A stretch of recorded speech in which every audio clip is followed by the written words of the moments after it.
والسلام على أشرف الأنبياء والمرسلين وعلى آله وأصحابه أجمعين. أما بعد. Muslim yang sama-sama kita hormati, Bapak Ibu, para hadirin yang dirahmati dan dimuliakan Allah Subhanahu wa taala. Kita bersyukur kepada Allah sungguh dalam kasus ini kita dapat hadir bersama dengan miskin yang pada kali ini bagian kita pada bagian tasawuf dan berbulan yang berusaha kita di haji. Dan pada hari nanti kita dengarkan kajian dari Ustaz kita. Tentunya beri kesempatan kepada Ibu untuk bertanya tentang kajian yang disampaikan oleh Ustaz, agar ilmu beliau sampaikan ini semakin berkembang. Dan mari kita sama-sama mulai pengajian kita ini dengan ucapan basmalah. Bismillahirrahmanirrahim. Ya Ustaz.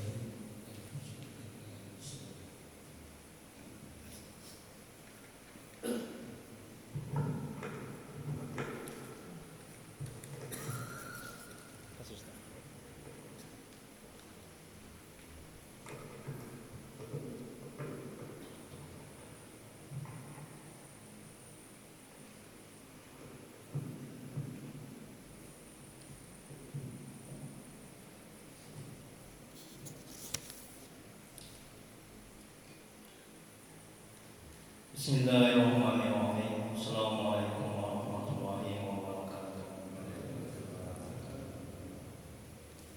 Alhamdulillahirabbil alamin wa bihi nasta'in 'ala umuri dunya waddin. Asyhadu an la ilaha illallah wahdahu la syarika lahu wa asyhadu anna Muhammadan 'abduhu wa rasuluh. Allahumma shalli wa sallim wa barik 'ala sayyidina Muhammad abdika wa rasulika nabiyil ummi wa alihi wa sahbihi ajma'in. Rabbi ishrah li sadri wa yassir li amri wahlul min lisani yafqahu qawli. Rabbana zidna ilma wa rizqna fahma waj'alna minas sholihin. Ya Allah ya Rabb, ya Maha Pengasih lagi Maha Penyayang, ampuni ya Allah dosa kedua orang tua kami. Ampuni ya Allah dosa kami ya Rabb. Ya Allah, mudahkan kami mencari ilmu, mudahkan kami ya Allah memahami ilmu, mudahkan kami ya Allah mengamalkan ilmu. Ya Allah ya Rabb, berkahi ya Allah majelis ini, berkahi ya Allah rumah kami ya Rabb. Amin ya rabbal alamin. Mari kita mulai kajian kita hari ini, kajian tasawuf manajemen hati, kitab Al-Hikam yang dikarang oleh Syekh Imam Ibnu Athaillah As-Sakandari. Kita bacakan nama kitab. Adapun pahalanya kita hadiahkan ke Nabi Muhammad SAW, kepada sahabat-sahabatnya, kemudian kepada tabi'in, tabi'in, untuk Syekh Muqaddir Al-Jailani, untuk Syekh Imam Ibnu Athaillah As-Sakandari, untuk guru-guru kita, kedua orang tua kita, serta untuk kaum muslimin dan muslimat pada umumnya. Al-Fatihah. A'udzu billahi minasyaitonir rajim. Bismillahirrahmanirrahim.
Ini masih ada ada dua lagi nih, mungkin ada yang belum dapat. Saya minta maaf kalau insya Allah nanti bulan depan saya copy lagi hikmah yang kedua ini.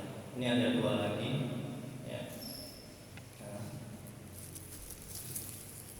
Kemudian ada bulan lalu yang belum dapat hikmah yang pertama. Siapa? Lebih kurang ada 10 orang, itu 10 jemaah. Hikmah yang pertama belum dapat bulan lalu. Ada Pak? Ini Pak, tolong yang belum dapat ini. Nah, lebih kurang ya hikmah yang pertama ya. Nah. Jadi usahakan ada dapat materinya. Jadi biar nggak ketinggalan, dan juga satu hikmah dengan hikmah yang lainnya itu juga terkadang saling berkaitan, ya, saling berhubungan.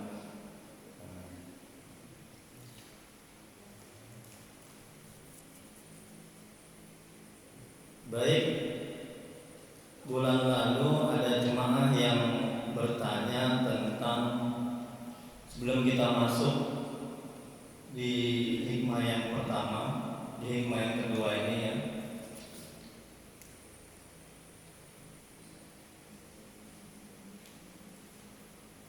Bisa saya minta satu Pak, hikmah yang pertama?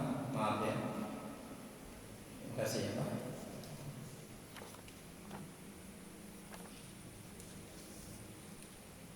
Ya, bulan lalu jemaah yang bertanya tentang dalil tasawuf. Ya. Bisa ditemukan di Quran surat Al-A'raf ayat 33. Allah berfirman yang artinya, katakanlah, Tuhanku hanya mengharamkan perbuatan yang keji, baik yang tampak ataupun yang tersembunyi. Kemudian di ayat yang lain, Quran surat Al-An'am ayat 151, Allah berfirman, dan janganlah kalian mendekati perbuatan-perbuatan keji, baik yang tampak di antaranya maupun yang tersembunyi. Kemudian para pakar tafsir menjelaskan bahwa perbuatan keji yang tersembunyi adalah dendam, ya. Kemudian riya, kemudian iri hati dan penyakit-penyakit hati lainnya. Itulah dia dalil tasawuf. Jadi ilmu tasawuf ini ilmu bagaimana kita untuk membersihkan penyakit-penyakit hati. Juga ulama mengatakan ilmu tasawuf ini adalah ilmu untuk bagaimana kita bisa dekat kepada Allah, bisa mengenal Allah.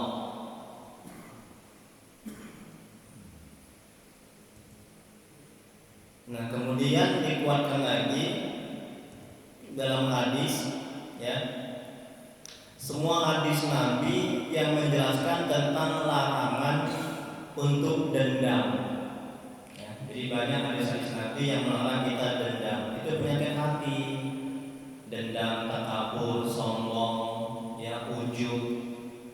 Itu kajian tasawuf, ya, manajemen hati.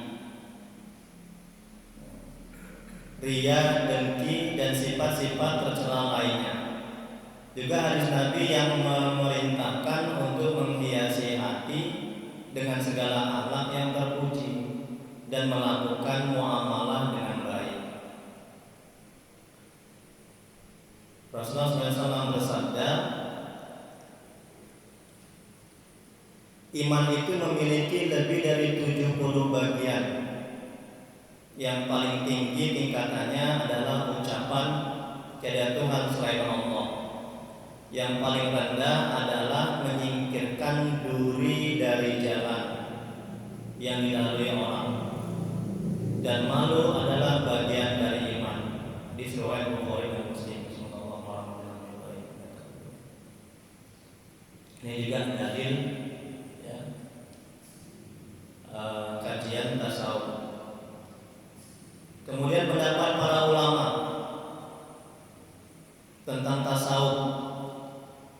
Ibnu Abidin, semoga Allah merahmati dan meridhoinya, mengatakan bahwa hukum mengetahui sifat ikhlas, ujub, dengki dan pamer adalah fardu ain, wajib. Ya.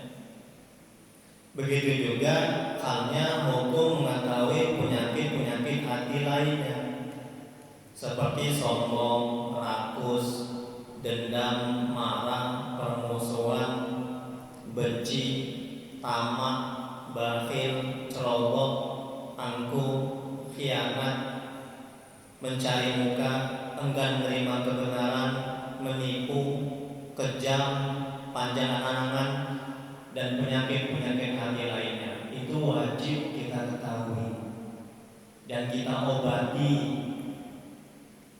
Nah, bagaimana kita mengobati penyakit hati kita kalau kita nggak belajar tasawuf? Dalilnya sudah jelas, Al-Quran, hadis, dan pendapat para ulama. Ini berkenaan dengan pertanyaan jemaah bulan lalu.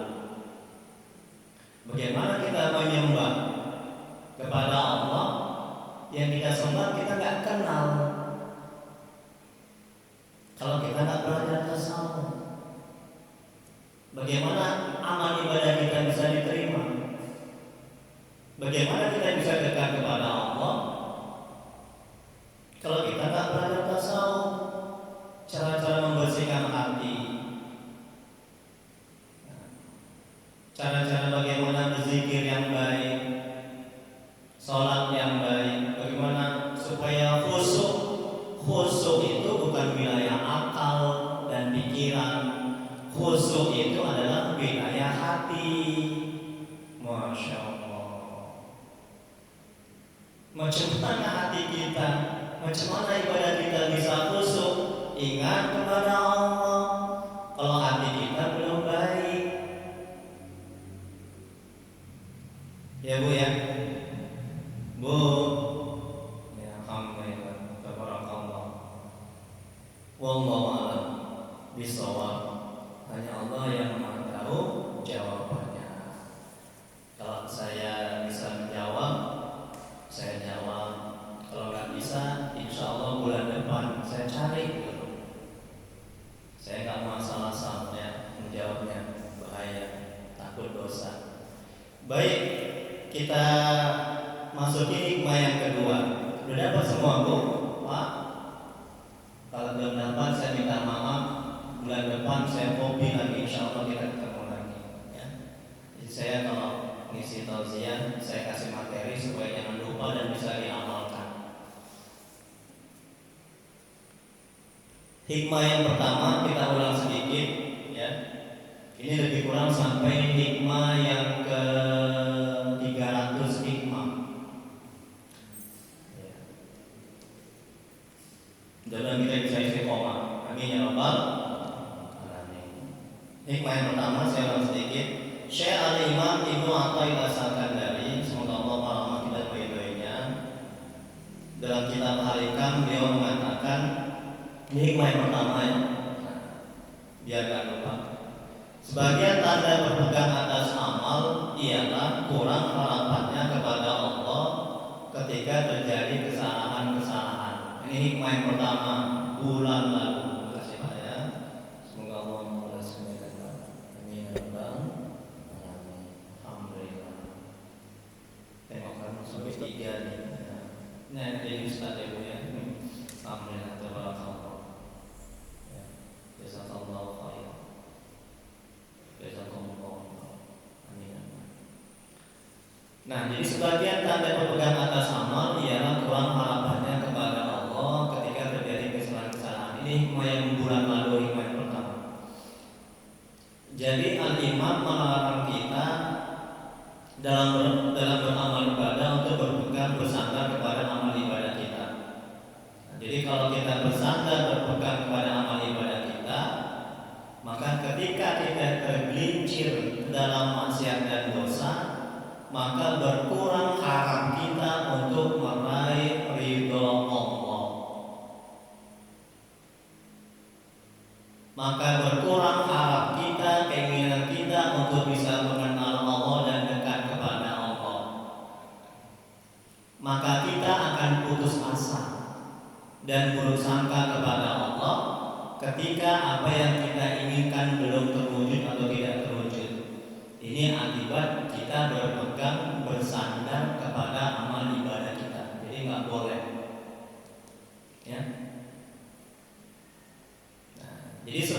bahwasanya kita harus bersandar berpegang kepada siapa?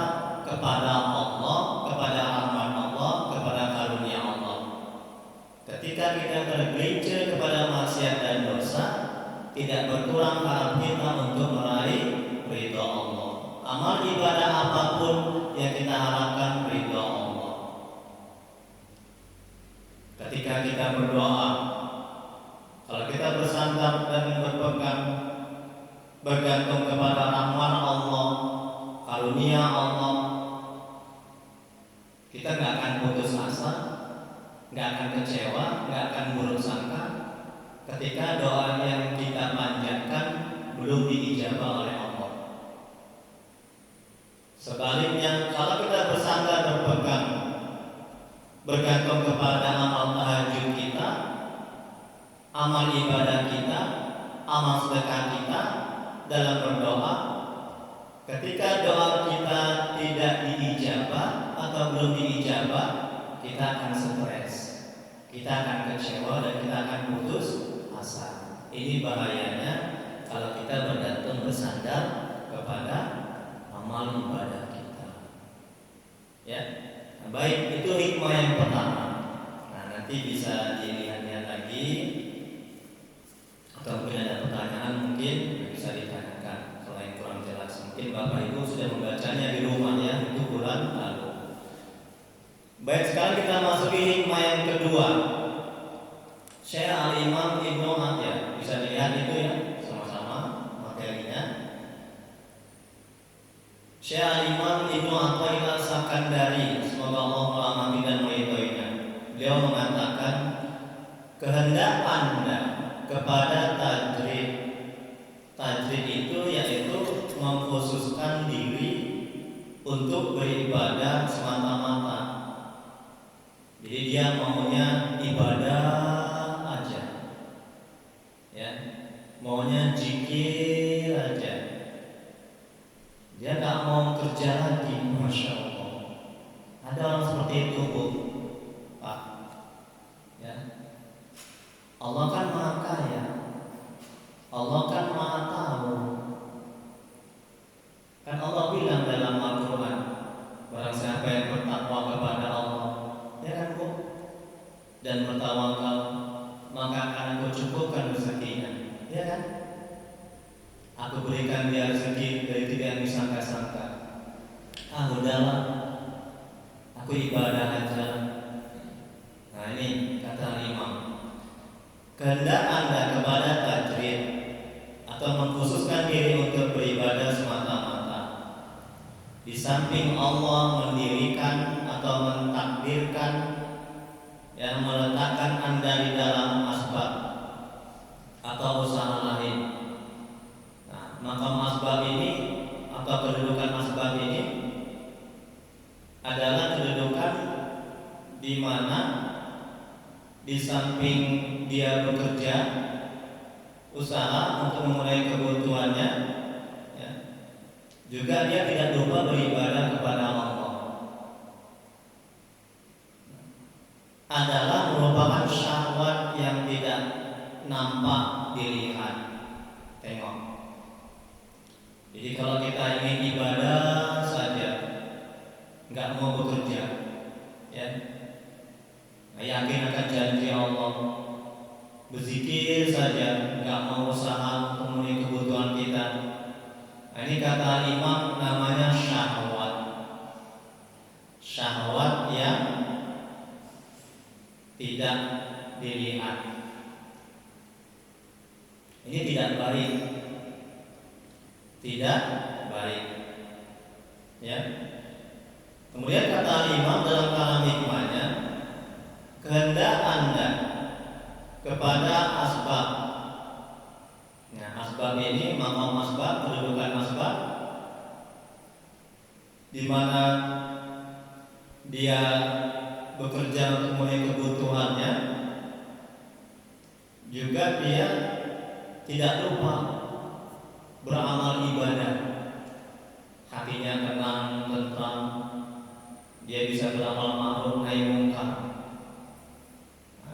Jadi kata Imam, kehendak Anda kepada asbab, di samping Allah mendirikan Anda Anda di dalam tajrid berarti turun dari himmah hasrat yang maha tinggi.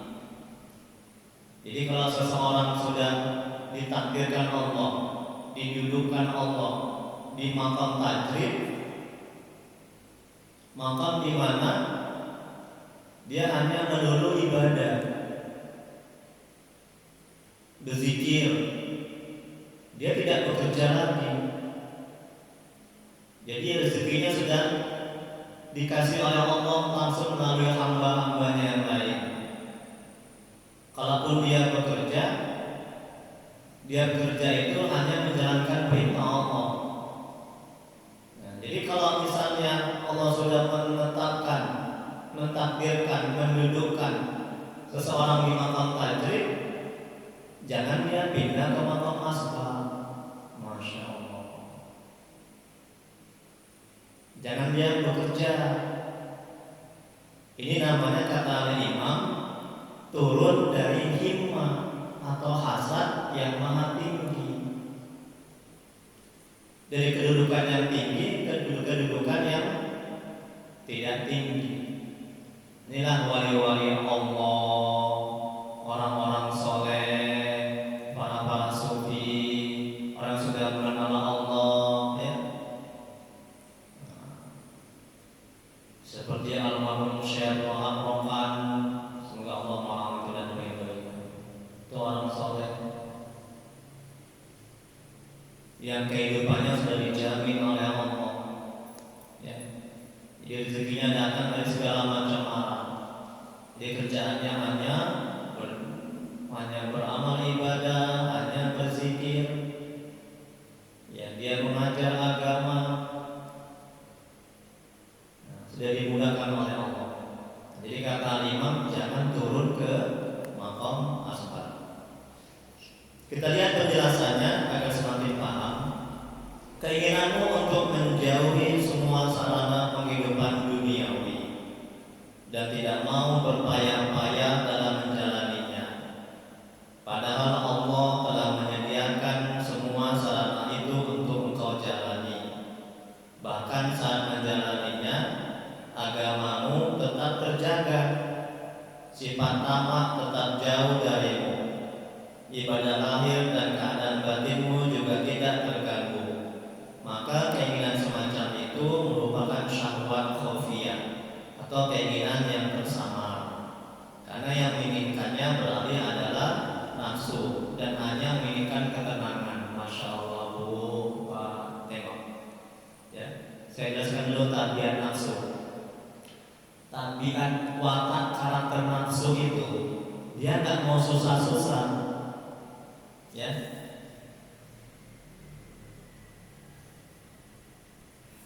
Dia nggak mau susah-susah, dia nggak mau payah-payah. Dan watak karakter tabiat nafsu itu, dia maunya tenang-tenang, enak-enak. Beramal ibadah dia nggak mau. Nafsu ini watak karakternya buruk. Makanya ulama mengatakan kita harus buruk sangka dan curiga setiap ajakan nafsu kita. Musuh kita ini dua, setan dan hawa nafsu.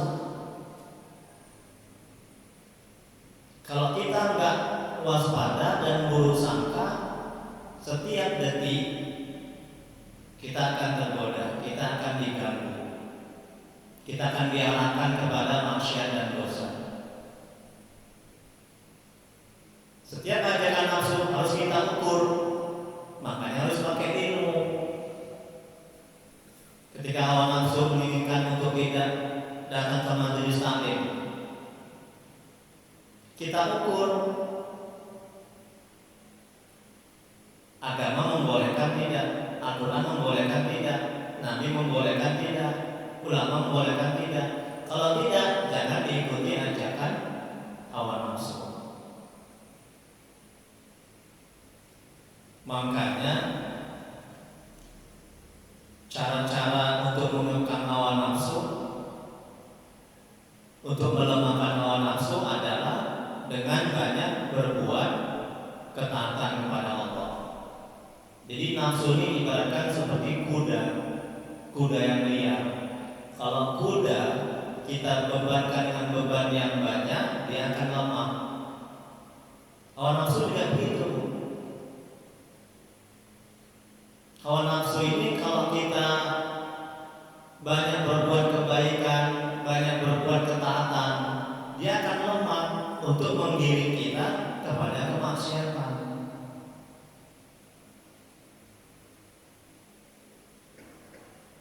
Jadi kita harus hati-hati. Kecuali nafsu yang diridhoi oleh Allah Subhanahu wa taala. Nafsul mutmainnah. Ya. Nah, ini kata Al-Imam.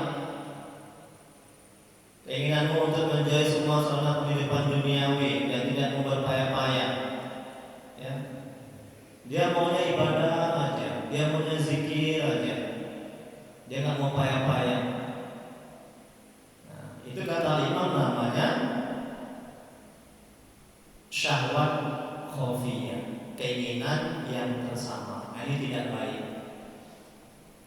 Aku mau seperti kayak Syekh itulah, enak dia hidupnya. Dia hidupnya tuh zikir aja, ibadah aja. Tapi dia bisa banyak itu rezekinya. Dia nggak kerja lagi.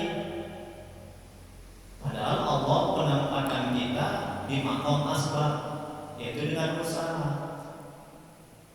Nah, ini kata Imam syahwat khofiyah. Ya, ini tidak baik.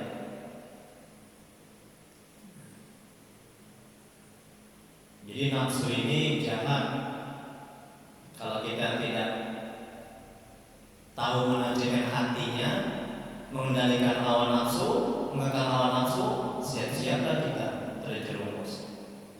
Kemudian berikutnya, sebaliknya, keinginanmu untuk bekerja dan berusaha keras mencari penghidupan duniawi, padahal Allah telah menyediakannya untukmu dengan mudah tanpa harus bersusah payah, misalnya dengan dipenuhinya semua sandang dan panganmu, dan engkau tetap merasa tenang dan damai meski kekurangan, bahkan engkau tetap bisa harus beribadah dengan tekun, maka sikap seperti itu sama saja dengan mundur dari tekad luhur, karena engkau sekarang cenderung bergantung kepada makhluk, padahal sebelumnya engkau bergantung kepada Allah. Nah, ini juga tidak baik.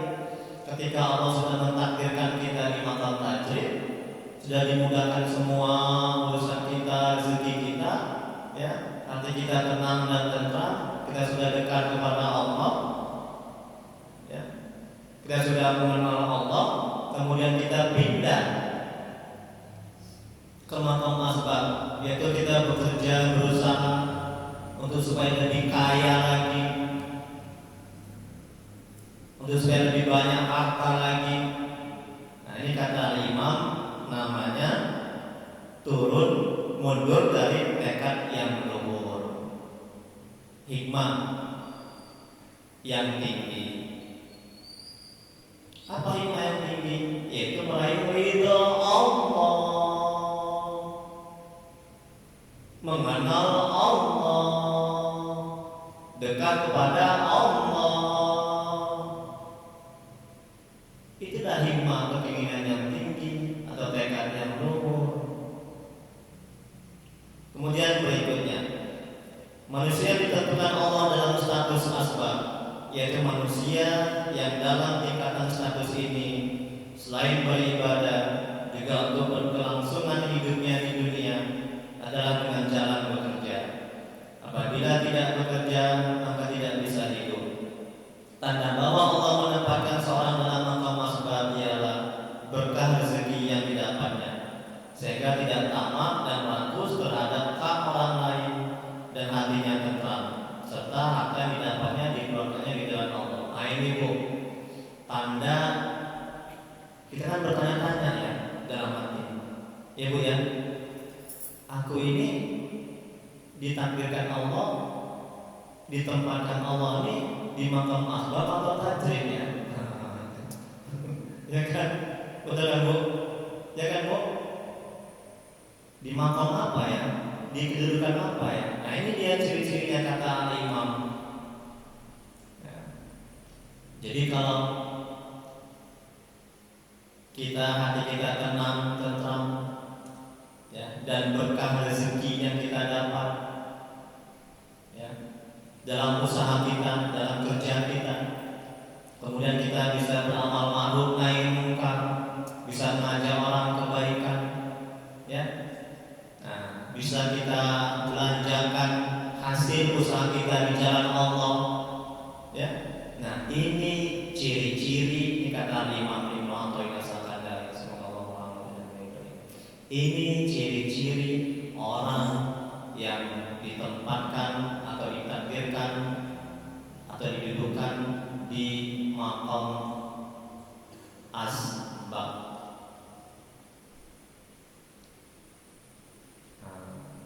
Kalau kita ini Bu Pak di maqam apa ya? Tajrid atau asbab ya? Nah, tanya masing-masing lah ya Bu ya. Saya nggak tahu. Ya mungkin ada di antara jemaah ini yang sudah, ya amin ya mudah-mudahan ya, yang sudah ditempatkan Allah di maqam tajrid, yang sudah dimudahkan rezekinya oleh Allah. Dia gak bekerja lagi, kerjaannya hanya ibadah, zikir, ya. Rezeki datang dari segala macam arah melalui hambanya. Ataupun kalau dia bekerja itu hanya untuk menjalankan perintah Allah aja, ya. Nah, amin, mudah-mudahan kita semua lah ya, mudah-mudahan ya bisa sampai ke makom tajrid. Itu makom kedudukan yang mulia. Tapi bukan berarti asbab tidak mulia, mulia juga. Makom tajrid ini wali-wali Allah, ya, orang-orang soleh, ya, para sufi yang sudah mengenal Allah. Udah Bu, sampai mana sekarang Bu? Mana sekarang Bu? Hah? Iya, alhamdulillah Ibu menyimaknya, senang saya ya. Memang kajian tasawuf ini nikmat ini, ya kan Bu? Ini kaji hati. Yang namanya kaji hati ini, ya Masya Allah, bisa berlama-lama ngajinya. Ini bukan kaji johir, bukan kaji syariat, ini kaji hakikat, batin, hati. Jadi hati terasa nikmat, lezat, tenang, tentram, damai. Bisa dilihat raut wajah seseorang yang hatinya baik itu, wajahnya itu Masya Allah, wajahnya ceria, wajahnya bergairah, nggak ada suntuk, ada masalah tenang aja dia, dapat nikmat tenang, dapat musibah tenang, tentram, karena hatinya itu sudah baik, hatinya sudah dekat kepada Allah, hatinya sudah mengenal Allah. Ya, baik. Kayaknya jawab habis waktunya Ustaz ya. Habis waktunya Ustaz. Masih lebih kurang 10 menit lagi. Alhamdulillah. Ya, tolong ingatkan ya Ustaz ya kalau sudah habis. Kemudian berikutnya, maka menurut akhlak itu ya Bu ya. Ya. Maka menurut akhlak ilmu tasawuf, nah ini ya, menurut akhlak ilmu tasawuf, Masya Allah, tidak boleh kita berpindah ke status tajrid kalau kita sudah di status kedudukan asbab. Kalau itu yang kita lakukan, maka itu adalah syahwat, keinginan semata-mata yang tersembunyi di dalam diri kita. Disebutkan dengan syahwat karena kita tidak mau menuruti atau tidak mau sejalan dengan kehendak Allah. Emang itu Bu, kehendak Allah itu kita duduk di maqam asbab, ya. Jadi kalau kita melanggar, tidak mau menuruti kehendak Allah, itu kurang beradab dalam kajian tasawuf, itu tidak baik.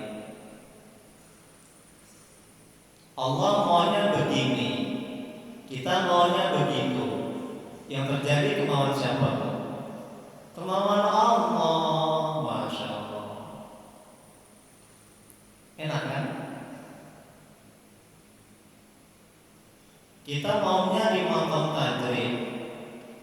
Allah Maha tahu itu, Bu. Kita nggak akan sanggup, nggak akan mampu di makam kedudukan tajrid yang melulu ibadah.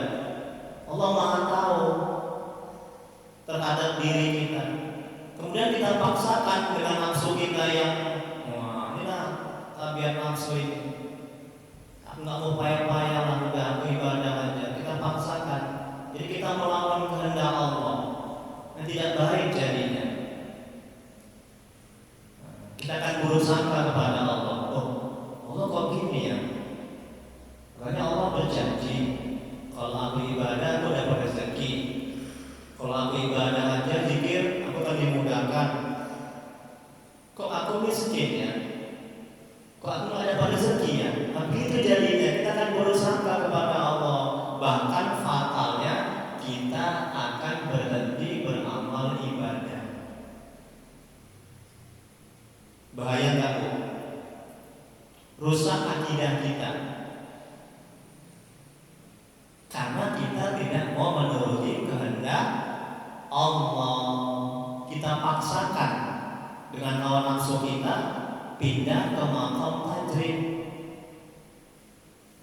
Yang tadinya kita sudah beramal ibadah, di samping beramal ibadah kita bisa bekerja, kemudian keberkahan yang kita dapat, kita bisa beramal ma'ruf nahi munkar, tenang hati kita. Kita mau pindah ke makam tajrid, mau meninggalkan semua usaha, tidak bekerja, mau kayak wali-wali Allah, mau kayak orang-orang soleh. Bahaya. Ini kata Al-Imam.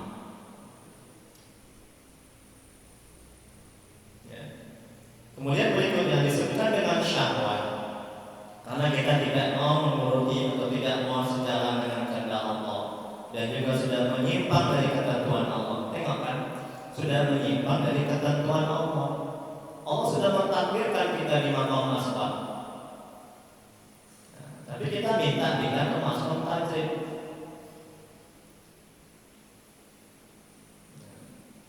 Ini Bu, ini Bu enaknya, nikmatnya, tenangnya kalau kita beriman, yakin, percaya kepada ketentuan Allah. Ini juga menunjukkan hatinya agar kita tidak stres, sengsara, menderita ketika kita mendapat musibah. Ketika apa yang kita inginkan lain dari apa yang kita harapkan. Ini Bu, saya kasih tahu menunjukkan hatinya, ya. Timbulkan kesadaran dalam hati ketika apa yang kita inginkan tidak terwujud, dan ketika kita mendapat musibah, katakan dalam hati, ini ketentuan, ini sudah takdir Allah, ini sudah ketentuan Allah, ini sudah maunya Allah. Masya Allah. Setan menjauh, hawa nafsu melemah, terkekang. Itu dua musuh kita nggak suka kalau kita kondisikan hati kita seperti itu. Termasuk kalau ada dorongan setan dan hawa nafsu ketika kita ingin pindah ke makam tajrid, hanya ingin mau melulu ibadah semata-mata, tidak mau bekerja, katakan dalam hati, ini menunjukkan hatinya, katakan dalam hati, Allah sudah mentakdirkan, sudah menentukan aku di makam asbab. Ini sudah maunya Allah. Masya Allah, nikmat, ya, tenang hati. Syaitan menjauh, hawa nafsu melemah, terkekang. Akhirnya kita bisa bersabar dalam kedudukan asbab. Akhirnya kita bersabar ketika mendapat musibah.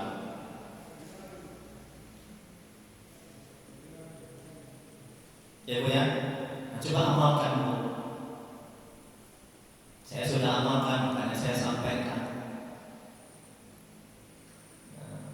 Ya cuma saya curhat, stres Ustaz, stres saya Ustaz, kenapa Bu Pak? Ini Ustaz, susah kali hidup ini Ustaz.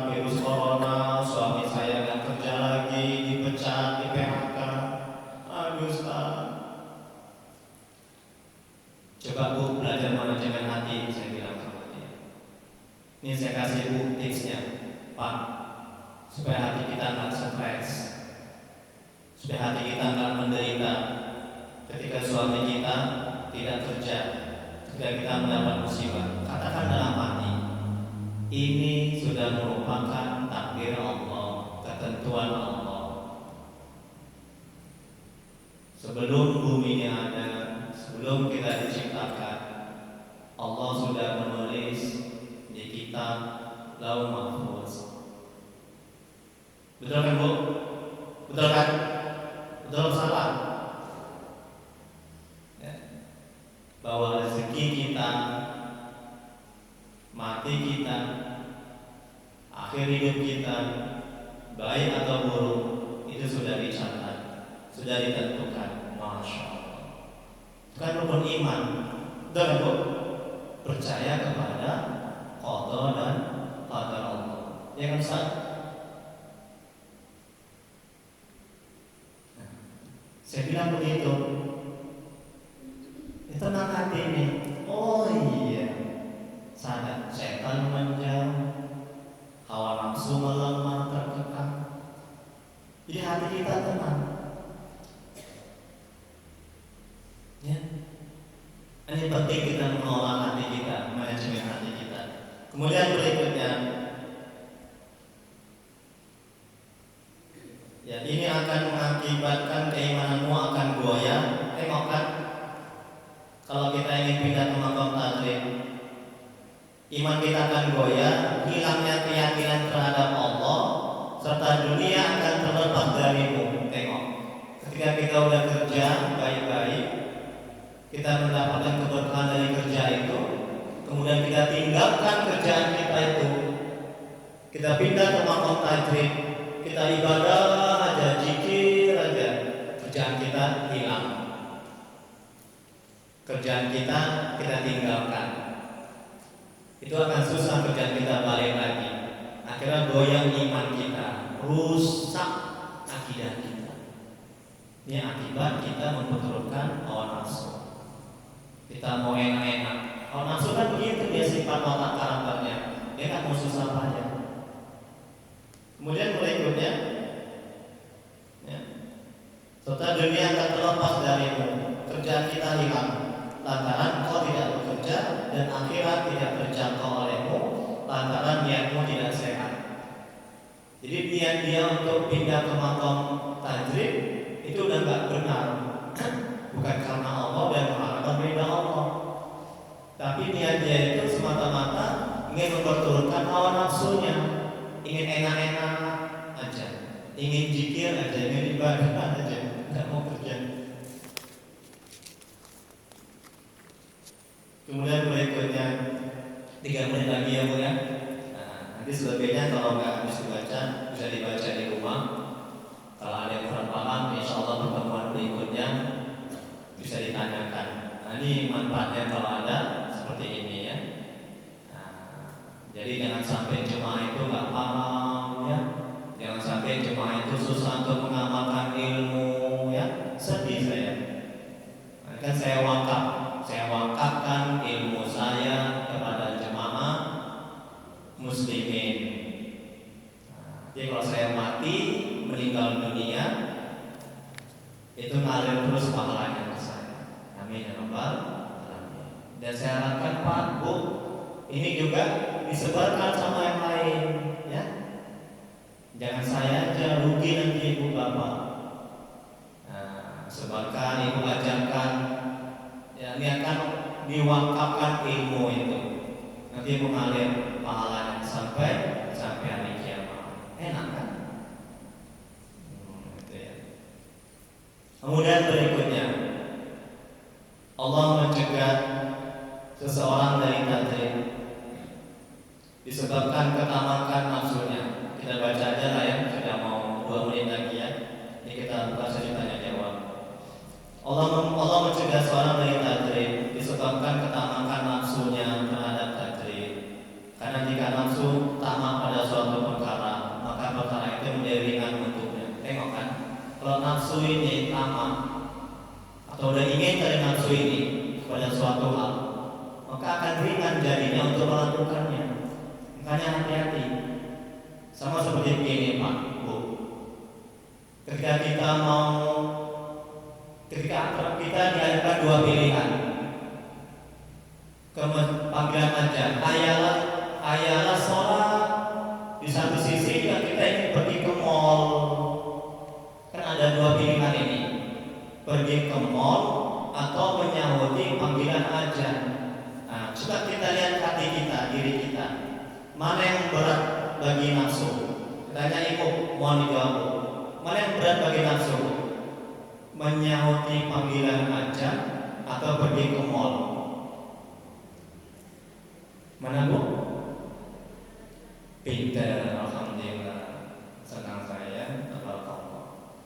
Menyahuti panggilan ajan itu berat bagi nafsu, betul kan? Nah, alhamdulillah ya. Nah, jadi kalau berat bagi nafsu, jangan kita ikuti. Akan ada keburukan jadinya.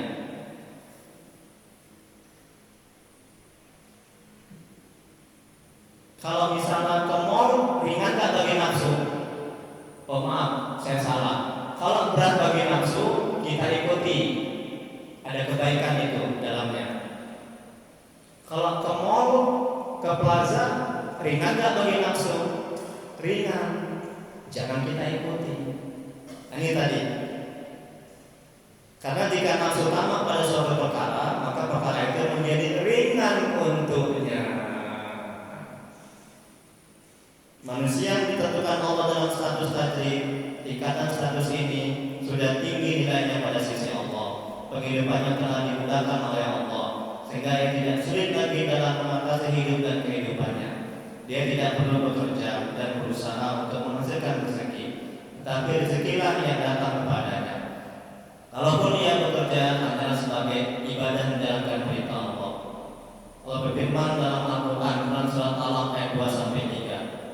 Barang siapa yang bertakwa kepada Allah, maka Allah akan memberikan jalan keluar dari kesulitan-kesulitan untuk orang itu, dan Allah akan memberikan rezeki kepadanya dari sumber-sumber yang dia pernah memikirkannya. Dan barang siapa yang tawakal kepada Allah, maka Allah akan mencukupkan keperluannya. Sesungguhnya Tuhan itu melaksanakan kehendaknya. Sungguh Allah telah mengkabarkan bagi tiap-tiap sesuatu. Tanda bahwa Allah menempatkan seorang dalam maqam tajrid adalah ketenangan jiwa dan kejernihan hati. Maka menurut alam ilmu tasawuf, agar ia tidak turun ke maqam asbab. Kalau itu terjadi, maka ia menurunkan nilai dirinya dari hikmah tekad yang bermutu tinggi. Tetapi ibadahnya akan terganggu, keberkahan yang telah diberikan Allah kepadanya akan dicabut oleh Allah. Tengok kan? Dicabut keberkahan oleh Allah. Ya. Jika Allah hendak memasukkan pada suatu ke maqam kedudukan asbab atau tajrid, maka Allah akan menolongmu atas hal itu.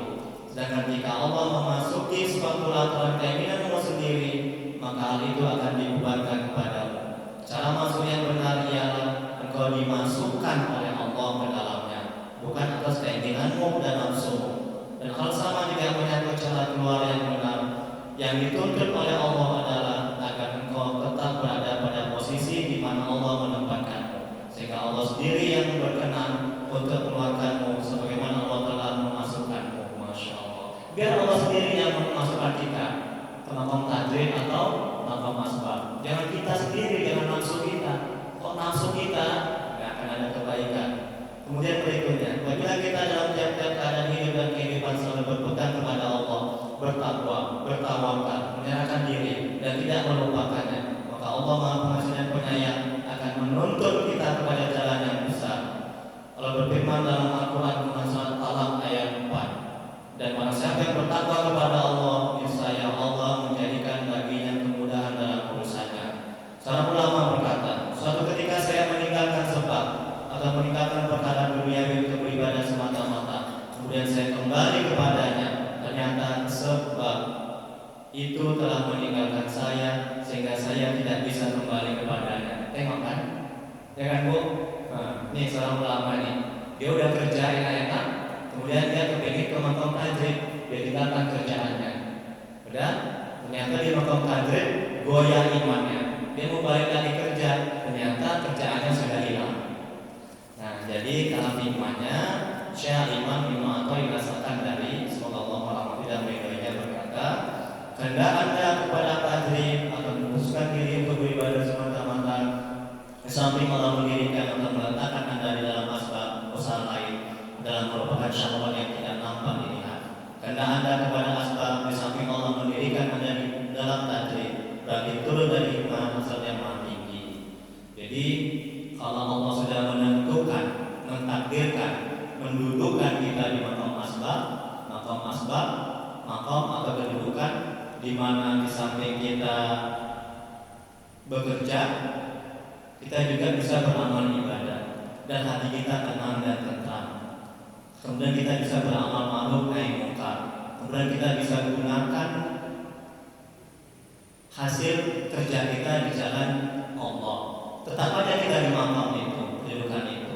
Nanti Allah sendiri yang mengangkat kita, memindahkan kita dari kedudukan asbab ke kedudukan yang tinggi, yang mulia, maqam tajri. Maqamnya kedudukan wali-wali Allah, orang-orang soleh, para sufi, orang yang sudah mengenal Allah. Wallahu a'lam. Hanya Allah yang maha tahu. Silakan Bu, Pak. Mungkin ada yang perlu diskusikan. Kalau saya bisa jawab, saya jawab. Kalau nggak bisa, saya minta maaf. Saya tunda sampai insya Allah bulan depan jawabannya.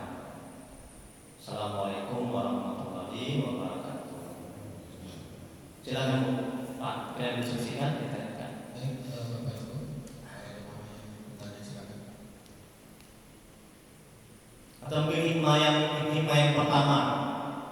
Apa hikmah yang pertama itu Bu, bulan lalu?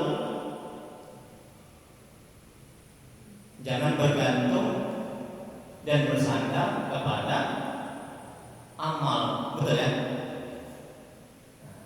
Dan cuma ambil berdoa, ya Allah, Ustaz, saya ada berdoa tapi kok nggak dikabulkan ya? Kecewa dia. Ustaz,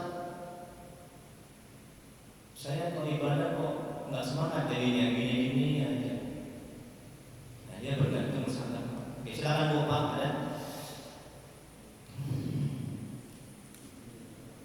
Ya, alhamdulillah. Tabarakallah, semoga Allah memberkati. Saya minum ya Bu, Pak. Bismillahirrahmanirrahim. Assalamualaikum warahmatullahi wabarakatuh. Assalamualaikum. Ini masalah harga, Pak. Masalah apa, Pak Haji? Semacam imbang gitu, Ustaz. Ya. Jadi ini Ustaz, bukan saya menyindir atau menjolimi seseorang atau jemaah gitu. Ada di perusahaan BUMN atau pegawai negeri, Ustaz. Mungkin waktu dia kerja banyak uang yang diambil dari kantor atau korupsi gitu lah ya. Tapi